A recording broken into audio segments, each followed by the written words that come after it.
Hemos pasado por varias congregaciones o varias iglesias en las que el Señor ha enviado su mensaje. La serie se llama El mensaje de Cristo a su iglesia y todos los capítulos de esta serie lo puede ver en nuestro canal de YouTube, tanto en la iglesia Generación de Fe como Pastor Ahmed. Hoy vamos a tratar el mensaje de Cristo a la iglesia de Tiatira con un apodo, con un seudónimo que tiene este estudio, Tiatira, la iglesia corrupta. Y encontramos allí en Apocalipsis capítulo 2 estas verdades. Vamos a buscar la palabra y vamos a rogarle al Señor que luego de leerla nos pueda ilustrar de la manera correcta. Leamos por favor Apocalipsis capítulo 2. Dice la Escritura: y escribe al ángel de la iglesia en Tiatira, el Hijo de Dios, el que tiene ojos como llama de fuego y pies semejantes al bronce bruñido, dice esto: yo conozco tus obras y amor y fe y servicio y tu paciencia, y que tus obras postreras son más que las primeras. Verso 20: pero tengo unas pocas cosas contra ti, que toleras a que esa mujer Jezabel, que se dice profetiza, enseñe y seduzca a mis siervos a fornicar y a comer cosas sacrificadas a los ídolos. Y le he dado tiempo para que se arrepienta, pero no quiere arrepentirse de su fornicación. Verso 22. He aquí, yo la arrojo en cama y en gran tribulación a los que con ella adulteran, si no se arrepienten de las obras de ella. Y a sus hijos heriré de muerte, y todas las iglesias sabrán que yo soy el que escudriña la mente y el corazón, y os daré a cada uno según vuestras obras. Verso 24.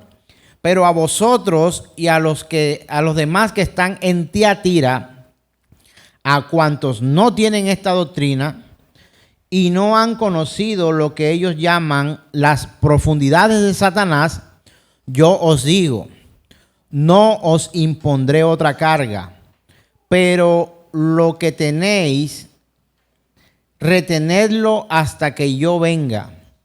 Verso 26. Al que venciere y guardare mis obras hasta el fin, yo le daré autoridad sobre las naciones, y las regirá con vara de hierro, y serán quebradas como vaso de alfarero, como yo también la he recibido de mi Padre. Y le daré la estrella de la mañana. Verso 29. El que tiene oído oiga lo que el Espíritu dice a las iglesias. Amén. Yo quiero que usted y yo oremos, por favor, y roguemos al Señor que este mensaje pueda ser ilustrativo y regenerativo en nuestras vidas, por favor. Señor, te rogamos que esta palabra tuya, la que hoy traes a tu iglesia, sea palabra que nos confronta, que nos ilustra, que nos enseña, que nos dota de información, pero también del espíritu correcto para poder comprender tu mensaje. Te ruego que nos permita, Señor, comprenderla para ponerla por obra. Te ruego por mis hermanos, Señor, que hoy reciben este mensaje y que cada uno de ellos sea fortalecido a través de tu enseñanza, a través de la exposición de la palabra. Te ruego, Señor, que toda distracción y toda otra carga que pudiéramos tener en nuestros corazones sea hoy guiada por ti para avanzar conforme a tu voluntad. Te lo pedimos en Cristo Jesús, decimos amén.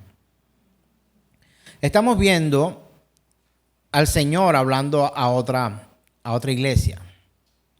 Hemos visto, ¿cuál fue la primera iglesia que vimos? La iglesia de Éfeso. Luego vimos la iglesia de Esmirna. Hasta la semana pasada estudiamos la iglesia de Pérgamo. Y ahora estamos viendo la cuarta iglesia, que es la iglesia de Tiatira. el Señor ha venido a dar una instrucción poderosa a su iglesia, como todo el mensaje de su palabra.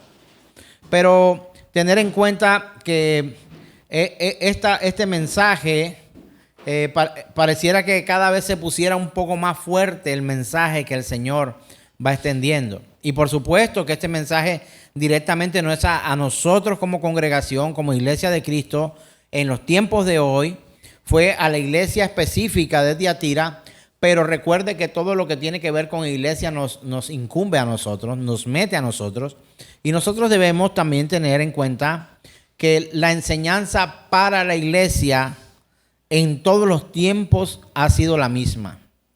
La enseñanza en todos los tiempos, la palabra del Señor siempre ha sido la instrucción de su palabra para que ella avance conforme a esa buena voluntad de Dios y que podamos alcanzar en Él la plenitud a la que nos ha llamado, la plenitud en Cristo Jesús.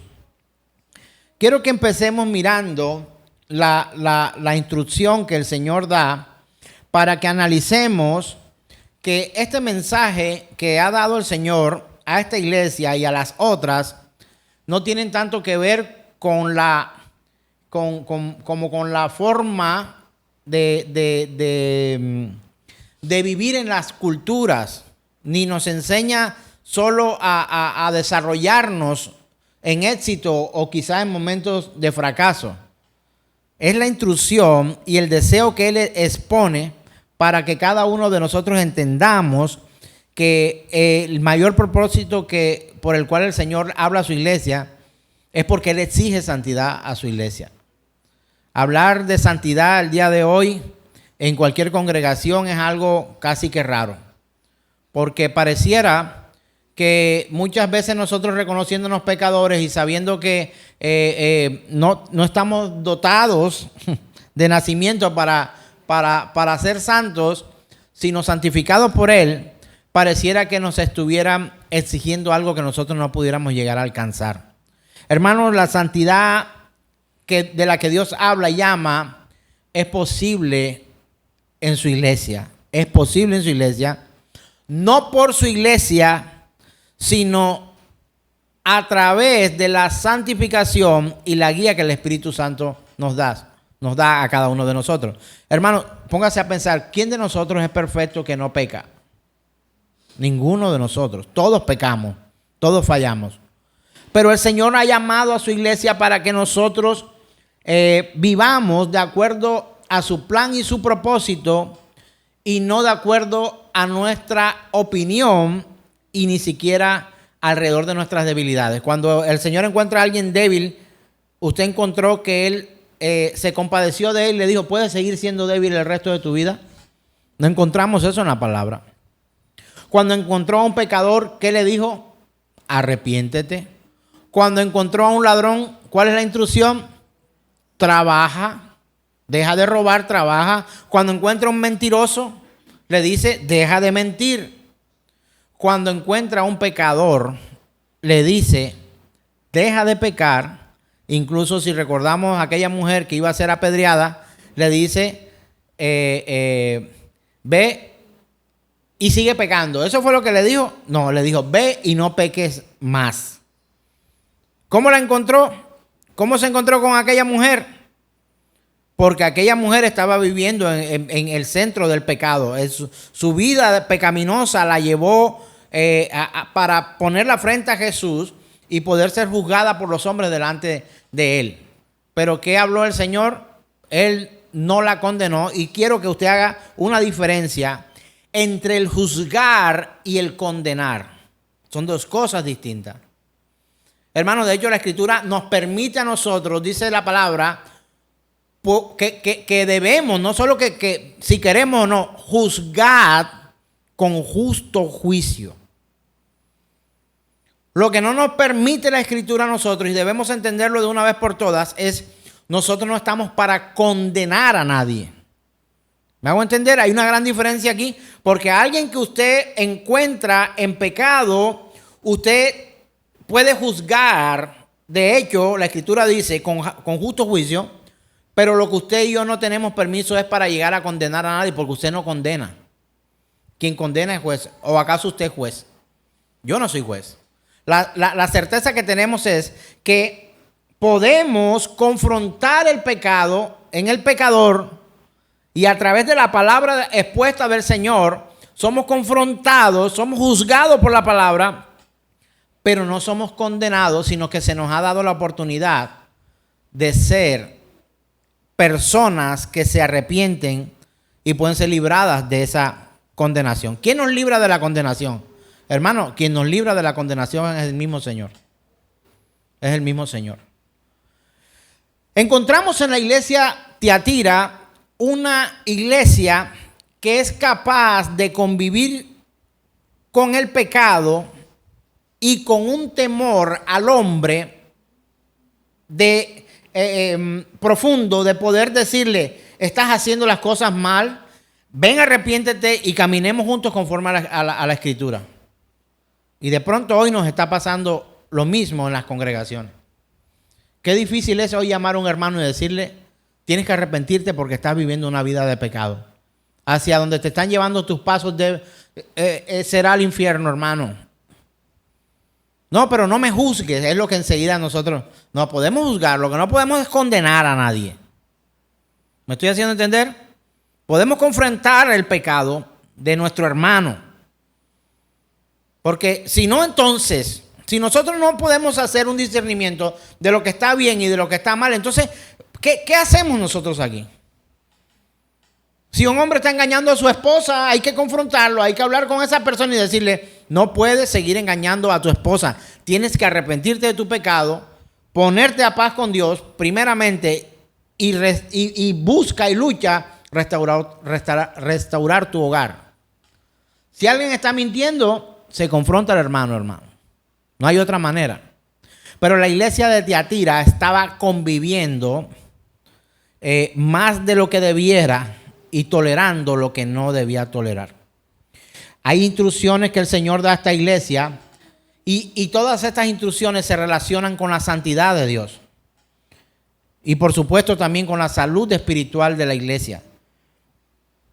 El Señor Jesús no nos instruyó para que pudiéramos ser líderes sociales o aceptables ante la sociedad.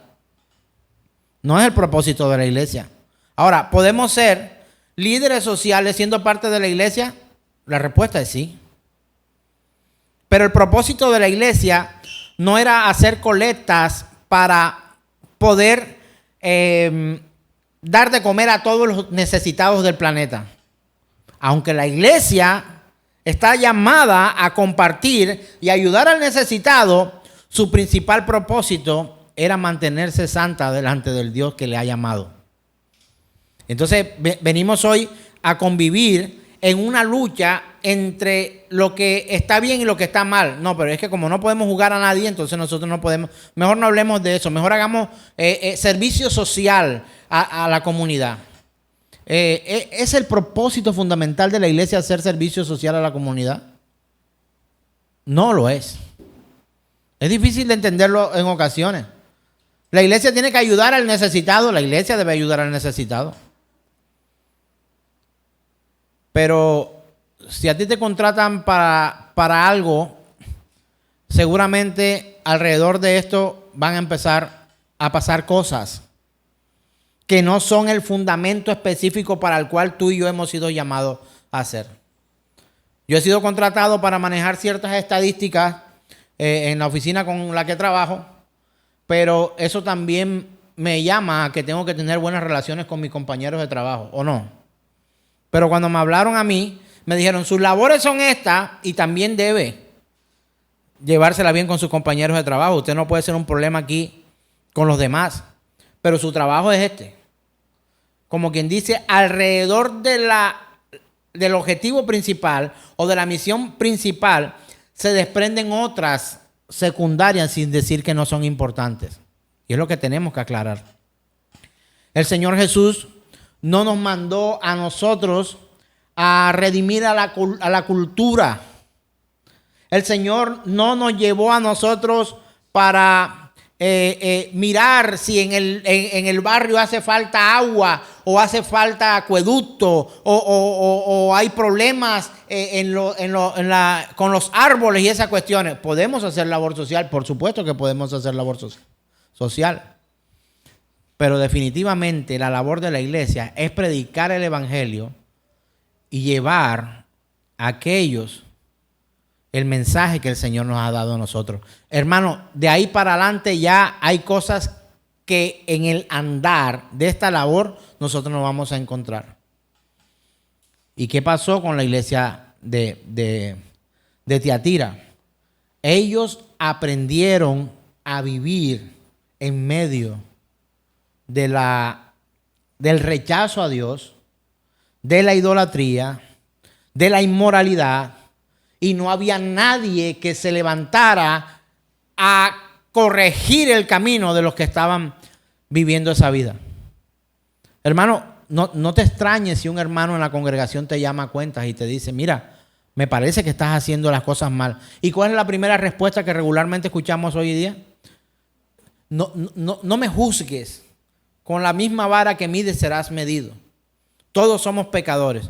Y terminamos dando una clase o una exposición de autocomiseración o de una aceptación acerca del pecado para poder también justificar los nuestros. Tenemos que ser cuidadosos con esto. El Señor, aunque nos instruye para ayudar al pobre y al necesitado, al desvalido, al que no tiene pan, al que no tiene vestido y al que tiene sed y al que tiene hambre, para ayudarlo, no es la labor fundamental de la iglesia. Tenemos que recordar una y otra vez que la labor fundamental de la iglesia es llevar el mensaje que Él nos ha mandado a nosotros. Y vuelvo y repito, en el camino nos encontraremos con algunas actividades que tuviéramos que hacer, pero no son la misión principal de la iglesia. Y tampoco nos dio cursos de tolerancia y de prácticas, por decirlo de alguna manera, condescendiente con los otros y decirle a todo el mundo todo esto está bien. No. Nos mandó incluso, dice, como ovejas en medio de lobos. Y a través del mensaje de su palabra vamos obedeciendo lo que Dios nos llamó. La preocupación o el objetivo que el Señor Jesús tiene al dar un mensaje a la iglesia es una y otra vez exigir que la iglesia se purifique, se santifique y sea justificada por el Señor. Ese es el andar del Señor con nosotros. Él quería que su pueblo aprendiera que su iglesia aprendiera a cómo lidiar con el pecado, cómo confrontar al hermano también. Y para ello quiero que vayamos a la escritura, Mateo capítulo 18, versos 15 al 17. Mateo capítulo 18, versos 15 al 17. Dice de la siguiente manera: por tanto, si tu hermano peca contra ti, ¿qué dice? ¿Qué dice? Léalo conmigo. Ve y ¿qué? Repréndele estando tú y él solos. Si te oyere, has ganado a tu hermano. Mas si no te oyere, toma aún contigo a uno o dos, para que en boca de 2 o 3 testigos conste toda palabra. Si no los oyere a ellos, dilo a la iglesia. Y si no oyere a la iglesia, tenerle por gentil y publicano. Quiere decir, por pecador que no tiene salvación, que no tiene remedio, que no quiere arrepentirse. Hago la pregunta, de alguna manera retórica. ¿Usted ve que esto es lo que hoy hacemos en las congregaciones regularmente? ¿Qué pasa cuando un hermano nos llama a nosotros y nos dice, mira, he visto que estás haciendo las cosas mal, tienes que arrepentirte de tu pecado? La respuesta regularmente, primero, la acción es poco vista. Cada uno que viva como quiera. Estamos en un mundo que todo es libre. Hay libertad. Somos libres hasta para pecar. Hermanos, ¿vivimos así, sí o no? Así vivimos hoy en día. corregir a la persona que está a nuestro lado es meternos en un problema hoy en día. Y nosotros no queremos meternos, tenemos suficientes problemas, ¿verdad? ¿Para qué vamos a buscar meternos en más problemas? Si yo veo a Jan, a mi hermano Jan, que está pecando, entonces, yo para qué, a mí qué me importa eso, si ese es problema de él, cada cual que viva como quiere. Hermano, la iglesia no vive así. La iglesia o la instrucción del Señor para la iglesia es: ve donde tu hermano, confronta a tu hermano, llámalo al arrepentimiento. Si no se corrige, y aquí vienen los problemas mayúsculos. Has hecho de mi historia un problema ahora público. La Biblia dice: ahora vamos con 2 hermanos. Ahora busco a Alex y me llevo a Jason para hablar con el hermano Jan. ¿No has querido corregirte? Aquí traigo 2 personas de testigo. Y ya somos 3 aquí delante tuyo. Y si el hermano Jan no se quiere corregir, ¿qué dice la Escritura? Ahora venimos los 3 y lo comunicamos a la iglesia y decimos: el hermano Jan no quiere arrepentirse. Y entonces, ¿qué hace el hermano Jan? No vuelvo más a esa congregación. Me pusieron en vergüenza. No, tú estabas ya en vergüenza. Lo que no quisiste fue arrepentirte de tu pecado. Hermano, así hacemos hoy en nuestras congregaciones. Así hacen hoy las congregaciones regulares en medio de nuestras ciudades y en los países en que vivimos nosotros. No, hermano. Si nos interesa hacer quedar mal a alguien, quizás lo hacemos. Mira, ve, el que se cree santo, vamos a quemarlo con el pastor, vamos a poner las quejas porque... Pero muchas veces ni siquiera la motivación es: vamos a ayudar al hermano que está viviendo problemas y necesita la intervención de sus hermanos en la iglesia. Y todo se vuelve un chisme. Y también encontramos a los hermanos que dicen: yo no quiero decir nada, pero cuando usted escuche a alguien que viene con eso, ese que yo no quiero decir nada, es que quiere decir. Ya quiso. Y entonces, uno de los ministerios, perdónenme eso, quiero ser respetuoso porque creo que la oración es tan necesaria, pero cuando hacemos grupos de intercesores, y estamos en los grupos de intercesores, hoy yo no quiero contar esto, pero vamos a orar por el hermano Jason. El hermano Jason lo vi por allá, entonces vamos a orar para que el hermano... Y el hermano que está al lado viene y dice: ¿cuál es ese? ¿Cuál es ese? No, Jason, ese. Ahí está el hermano Jason, vamos a hablar. Y empezamos nosotros. Y hacemos alrededor de todo esto un acto de falsa piedad, de chisme, de murmuración y todas esas cuestiones. Hermano, antes de llevar a un grupo determinado de personas, ¿por qué mejor no vamos donde el hermano y le decimos: hermano, mira, he visto que estás fallando en esto. Me interesa tu vida. Quisiera que corrigieras estos pasos. Pero esto se vuelve un escándalo hoy en la iglesia. Esto es un escándalo hoy. Si lo hiciéramos de la manera en que el Señor nos ha enseñado a nosotros, de hecho, somos catalogados como crueles. Pero usted y yo lo leímos en la Escritura. Hemos visto esto en la Escritura. No lo hemos sacado de un cuento historietas por allí. De la Escritura. De cómo reprender o cómo mirar y llamar al hermano al arrepentimiento. Este es un mandato por parte del Señor. Confrontar el pecado en la iglesia. Para la iglesia moderna esto es toda una contradicción. No te preocupes, ya tú estás arrepentido. He escuchado este tipo de cosas. Ya tú estás arrepentido de tu pecado. Bueno, listo. Dale tiempo al hermano para que el hermano se... ¿Y si el hermano se muere? Porque es que creemos que tenemos todo el tiempo de la vida.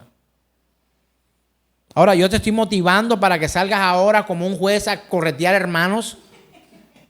Pues yo no te estoy diciendo esto. Ahora nos ponemos así a mirar quién está. Llegará el momento en que te tocará. ¿Sabes por qué? Porque nuestra debilidad también viviremos en el momento en que aún como predicadores, como diáconos, como servidores, como ancianos de la congregación, alguien se acerca a nosotros y nos dice, mira, has estado haciendo esto mal y es mi deber como hermano corregir tu falla. Hermano, cuando a ti se te daña el carro o el carro te empieza a fallar por algo, ¿tú qué haces? Tú lo llevas al mecánico y tratas de repararlo. ¿Por qué no podemos hacer esto con nuestro hermano? ¿Por qué estamos tan alejados el uno del otro? ¿Por qué nos extraña tanto que un hermano, mira, te he visto volando muy bajito, necesitas alzar el vuelo? O cuando el hermano no se congrega. No, cada cual es libre. Hermano, si alguien no se está congregando, nos debe interesar porque el hermano no se está congregando. Y fíjate que lo primero que sale de la boca es, el pastor no se está ocupando de las ovejas. El pastor no, en esa iglesia no hacen tal. Es que la iglesia no hace no sé cuándo. Hermano, se te olvida que tú también eres iglesia. Y debes hacerlo de una manera santa también, con misericordia. Por supuesto que sí. Palabras como estas salen de nuestra boca. ¿Quién soy yo para decirle a esta persona cómo debe vivir? Y empezamos a vivir en una falsa piedad y mostrándonos, nosotros somos débiles también y necesitados. Muchas veces también quisiéramos exponer el pecado de la gente o obligar a una persona salir de la iglesia y porque tenemos quizá otros fines u otros deseos para fallar, para llevar un mensaje incorrecto de la manera incorrecta. Las motivaciones deben ser las correctas en la iglesia del Señor. Hermano, la motivación para corregir a alguien no es hundirlo más. La motivación para corregir a alguien dentro de la iglesia es para ayudarlo a salir de donde se encuentra. Quizá ha elegido un mal refugio, pero hay que hacerlo. La labor que tenemos como hermanos es importante en la congregación. No está mal, hermano, que se nos acerquen y nos confronten. Pero ¿qué hizo la iglesia de Tiatira? Lo permitió, lo consintió, vivió con ellos allí. Terriblemente en nombre de la tolerancia empezamos a convivir con cosas que el Señor nos ha confrontado incluso a nosotros mismos en privado. Tenemos que ser tolerantes. No, hermano, usted no tiene que ser tolerante. Este es un término que hemos mal usado en todo el tiempo. Hay cosas que no tienen por qué tolerarse. Eso no significa irrespeto a las otras personas. Eso no significa la condenación de otras personas. Hay una labor como cuerpo. La Escritura dice que el cuerpo se duele con el otro. Y no podemos permitirnos crecer de manera silvestre como las plantas del monte, hermano. Muchas veces no tenemos un concepto acertado en cuanto a lo que es la unidad y el amor. El padre que ama a su hijo, ¿qué dice la Escritura? Lo corrige. Ahora pasémoslo de padre. ¿Será que funciona solamente con padre e hijo? El hermano que ama a su hermano, si sabe que está fallando, lo corrige en amor. Pero entonces el amor y la tolerancia se lleva al punto en que todo se puede permitir, porque en el nombre del amor y la tolerancia entonces vamos a permitir todo. Error. El apóstol Pablo reprendió severamente una y otra vez a personas que estaban en la iglesia. Hermano, ¿y sabe qué es lo más tremendo de todo? Que el apóstol Pablo más de una vez hizo público no solamente el pecado, sino los nombres de aquellas personas. ¿Por qué lo hizo? Porque lo habló, porque llamó a 2 o 3, como el Señor enseña en su palabra, y después lo expuso a la iglesia. No es que hay un hermano por ahí, no, el hermano se llama tal. Así lo hizo el apóstol Pablo. ¿Te estoy invitando a difamar a tus hermanos? No.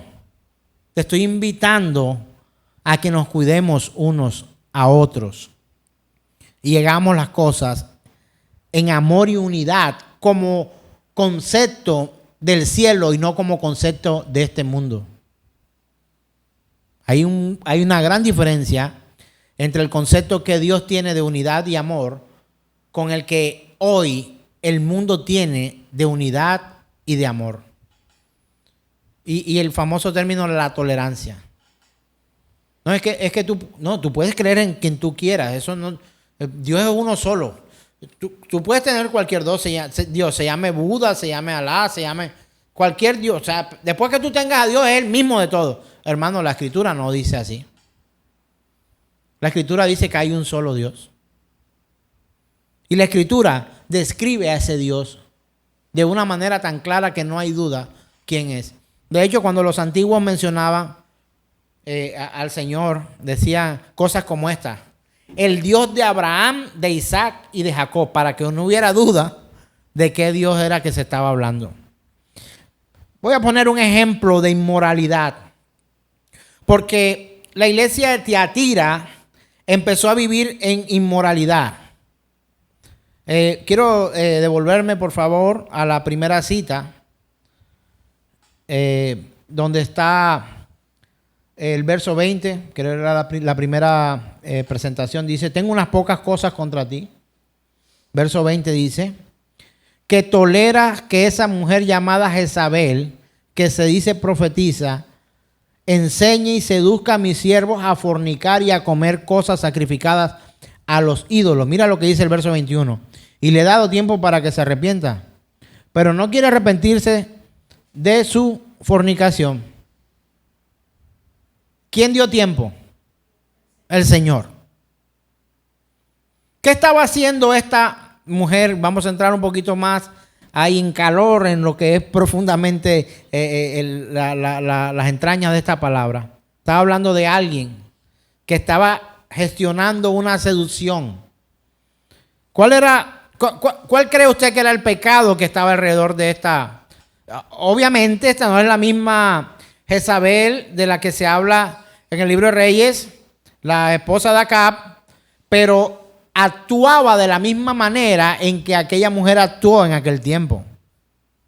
No sabemos el nombre de esta persona, que era una persona que estaba haciendo algo allí, pero ¿cuál era la motivación que ella le daba a los hermanos en la iglesia? Porque era alguien dentro de la iglesia que motivaba a los hermanos para que pudieran vivir cosas semejantes a las que ella estaba proponiendo. ¿Cuál era la propuesta? ¿Era de tipo qué? Sexual. Idolatría. Aquella mujer Jezabel que se dice profetiza, enseña y seduzca a mis siervos a fornicar y a comer cosas sacrificadas a los ídolos. Pecado sexual y pecado de idolatría. Ahora, quiero traer esta situación para compararla con la manera en que debería hacerse según la Escritura. Un caso de inmoralidad sexual, ¿cómo tratarlo en la congregación? Vamos a ver. Ahora vamos a la Escritura. Primera carta a los Corintios, capítulo 5, verso 1 en adelante. Un caso de inmoralidad juzgado. Primera carta a los Corintios, capítulo 5. Mire la manera en que el apóstol Pablo nos enseña a manejar esta situación. Dice: de cierto se oye que hay entre vosotros ¿qué? Fornicación. Y tal fornicación cual ni aún se nombra entre los gentiles, tanto que alguno tiene la mujer de su padre. Hermano, ¿usted sabe qué está pasando ahí? Alguno tiene la mujer de su padre. No era su mamá. Podría ser su madre o podría ser su madrastra. Mire lo que dice. Y tal fornicación, cual ni aún se nombra entre los gentiles. O sea, los que no habían sido escogidos por el Señor. Los que no habían sido invitados aún a la iglesia. Los no creyentes, dice, tanto que alguno tiene la mujer de su padre. Y mira lo que dice el verso 2. ¿A quién regaña en este caso el apóstol Pablo? Mira lo que dice el verso 2. Y vosotros estáis envanecidos. Mira, por el pecado de otro, la amonestación vino ¿a quién?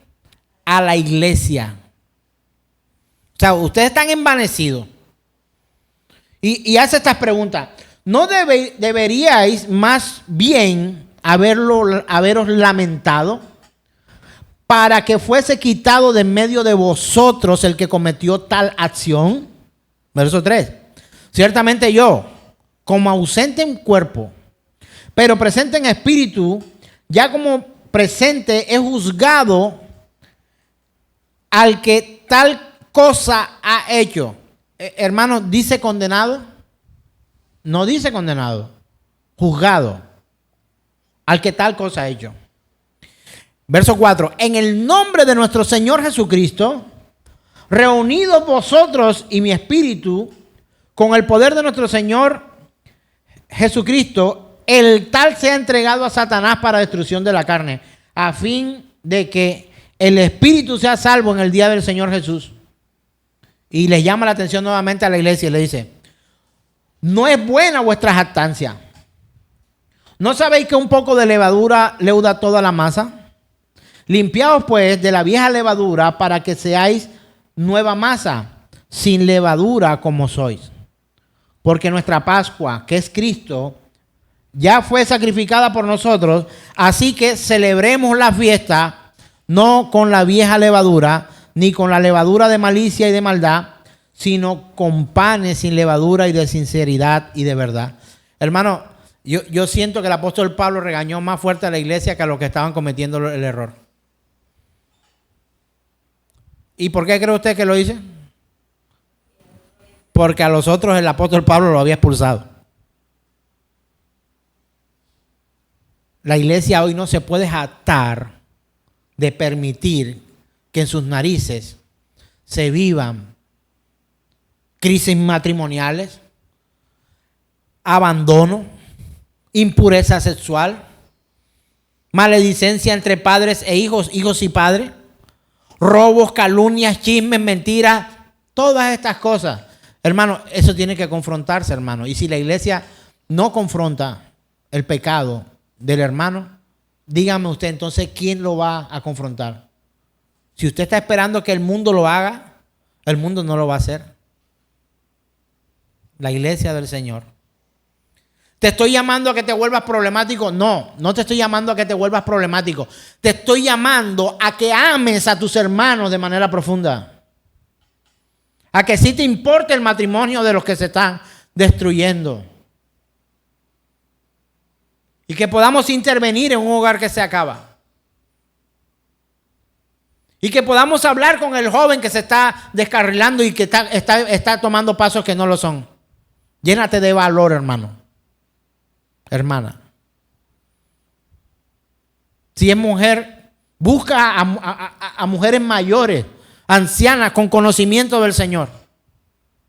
Cuando digo ancianas no estoy diciendo viejitas. Aunque no importa la edad, porque pueden ser mujeres maduras, con poca o con más edad. Pero la madurez no tiene que ver con los años, con la edad. La madurez en este caso tiene que ver con el conocimiento del Señor y su palabra para poder aconsejar bien a los hermanos que están viviendo momentos de tribulación a causa del pecado. Así debemos hacerlo, hermano. Con amor. Recuerda, ¿es igual juzgar a condenar? No es igual. ¿Qué hizo el apóstol Pablo? ¿Juzgó o condenó? Juzgó. ¿Quién soy yo para juzgar? Yo no soy nadie para juzgar a nadie. Hermano, si la iglesia no es capaz de juzgar el pecado de un hermano, entonces ¿Qué es lo que va a juzgar?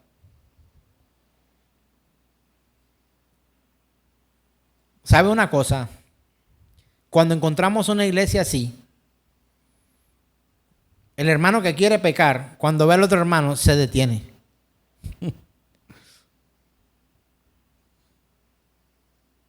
Hermano, vamos a hacer tal cosa. Ahí está Jason.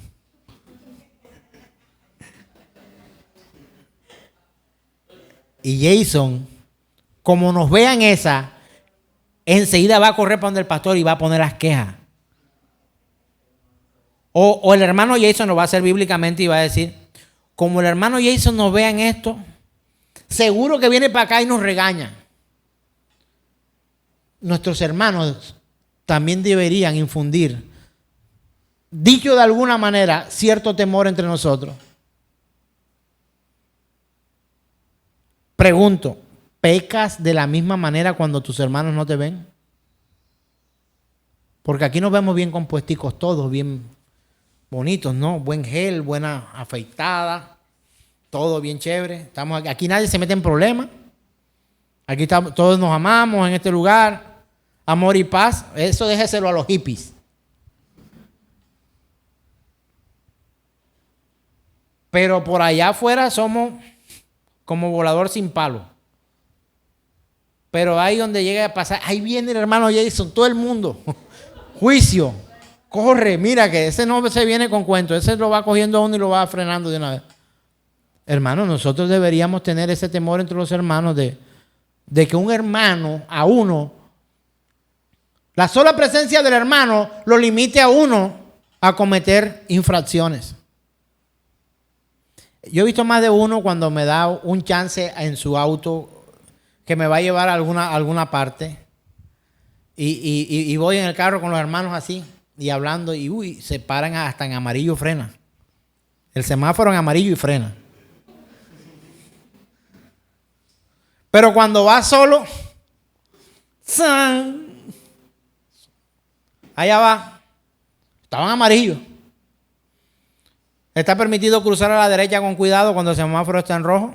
Eso lo sabemos algunos que está permitido. Si está permitido, gire con cuidado a la derecha. Pero va llevando al hermano que confronta, entonces él no va a cruzar porque está en rojo. Una falsa piedad.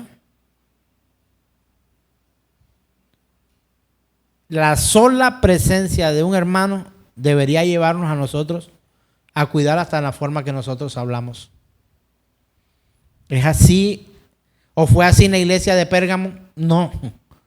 La iglesia de Pérgamo también lo permitió. La iglesia de Éfeso había una parte que también lo permitía.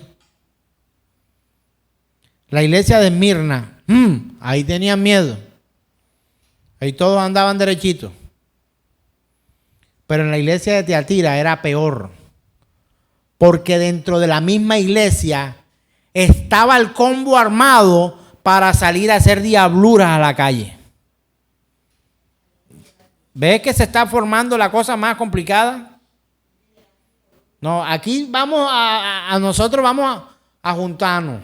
Y vamos, cuando den la espalda, nos vamos hacia adelante. A pecar con liberalidad. En lugar de excomulgar, porque este es un término que no queremos tampoco mencionar. Excomulgar es expulsar a alguien de la iglesia. Lo que hacían era, se sentían muy muy jactanciosos, muy vanagloriados de que ellos tenían tal madurez para tolerar la maldad en medio de la iglesia. No había quien se parara firme y le dijera, esto está mal. Esto está mal. La iglesia, en lugar de confrontar a aquel hombre de la iglesia a la que se refiere el apóstol Pablo, lo que estaban haciendo era jactarse de que eran tolerantes. Hermano, no podemos hacer eso. Como si fuera, hermano, mira, tú y yo sabemos que a veces hacíamos pilatunas y escondíamos las cosas a papá, ¿sí o no? Y a mamá. Por allá rompíamos algo y nos escondíamos. Pero cuando le fallábamos a nuestro hermano, a mí me pasaba así. Llegaba mi hermano y me decía, le voy a decir a mi papá que tú rompiste tal cosa. Y como tú le digas eso, entonces yo le digo que tú hiciste tal daño. Y papá se enteraba por la discusión, no de un problema, sino de dos en el mismo momento. Y tenía que entrar papá a corregir los dos problemas. Y al final terminamos ajusticiados por mi madre en especial. Mi padre no nos ajusticiaba de esa forma. Pero mi madre nos ponía en cintura y nos daba un par de cuetazos para aquietarnos.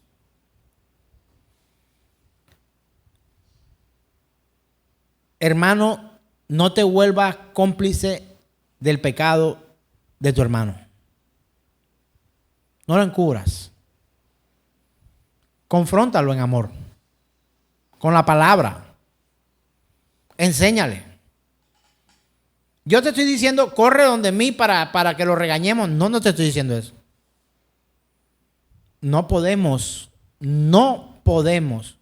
permitir entre nosotros que seamos cómplices del pecado de nuestros hermanos. Y regularmente nos enojamos. No te metas en mis asuntos. Encárgate tú de los tuyos. Tú tienes tus problemas con tu mujer, tú tienes tus problemas. A mí no me vengas a dar clase de moralidad ahora. Entonces, hermano, ahí hay dos problemas. Tú no has confrontado al hermano en el momento correcto. Lo dejaste para que te cubra cuando tú fallas. Así pasaba en Tiatira.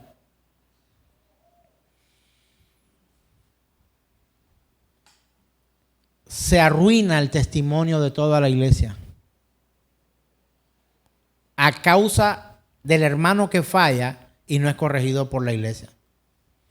Pero ¿sabe qué pasaría si uno de nosotros falla y un hermano viene en amor y tolerancia de acuerdo al concepto de Dios y nos corrige? El testimonio de la iglesia, en vez de venirse abajo, se viene arriba. Y agrada al Señor. Porque tú estás ayudando a que tu hermano no se vaya al foso. Necesitamos ayudarnos unos a otros. Las instrucciones del apóstol Pablo fueron directas, ordenándole. No se quiere arrepentir. Corten inmediatamente su vinculación con ese que se hace llamar hermano y no lo es. Él no se vino con cuentos raros a darle vuelta. Los llamó, los confrontó. ¿No quieren arrepentirse? No hay nada que hacer. Primera carta a los Corintios, más adelante, capítulo 5. Ahorita leímos Primera de Corintios 5:1 al 8. Ahora vamos a leer lo que dice. Primera de Corintios 5, verso 9 dice: ¿no sabéis que los injustos no heredarán el reino de Dios?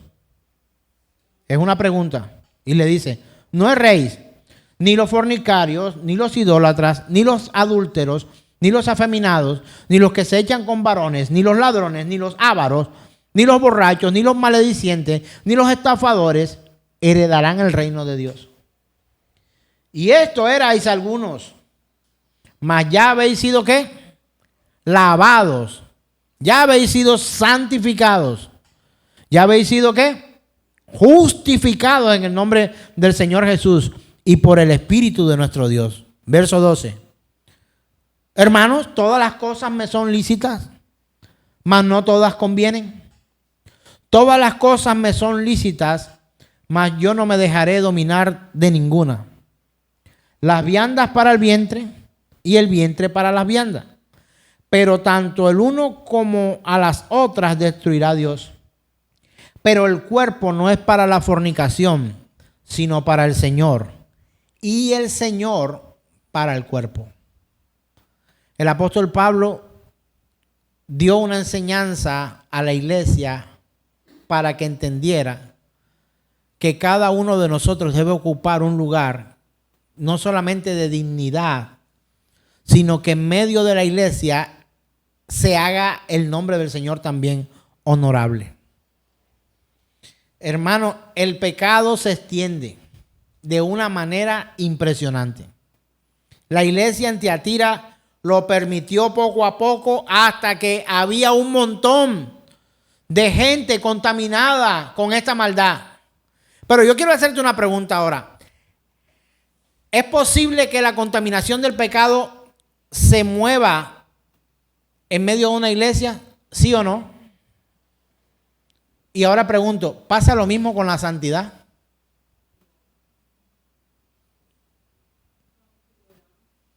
Es posible estimular el uno al otro, pero no tiene la misma velocidad y propagación que la maldad. Es posible que un hermano nos limite porque tiene temor de Dios y nos infunde temor de Dios. Pero no así la maldad. La maldad en medio de la iglesia de Tiatira corrió más que cualquier otra cosa. Cada creyente debe defender la santidad, la pureza, la verdad de la iglesia. Cada uno de nosotros somos llamados a eso. ¿Sabes qué es triste? Que tú y yo vengamos, nos congreguemos y vivamos como si no nos importara la vida de los hermanos. Nos debe importar la vida de nuestros hermanos. Hermanos, necesitamos entender lo que no entendió la iglesia de Tiatira. Somos, ¿cuántos cuerpos? Un cuerpo. ¿Y ese cuerpo tiene cabeza o no tiene cabeza? ¿Cuántas cabezas tiene este cuerpo? Una. ¿Y cómo se llama esa cabeza? ¿Quién es la cabeza de la iglesia? Cristo Jesús. ¿Cuántos cuerpos? Un cuerpo, una cabeza. Si fuera una cabeza con dos cuerpos o un cuerpo con dos cabezas, podríamos decir, sin ofender siameses y cuestiones de esas, pero estaríamos hablando de un fenómeno no común. La iglesia tiene un cuerpo y tiene una cabeza. Solo un cuerpo y solo una cabeza. Ese cuerpo tiene una cabeza. Si nosotros consideramos vivir como un cuerpo aislado del cuerpo de la iglesia, es un fenómeno. O si pretendemos que el cuerpo de la iglesia tenga dos cabezas, también es un fenómeno.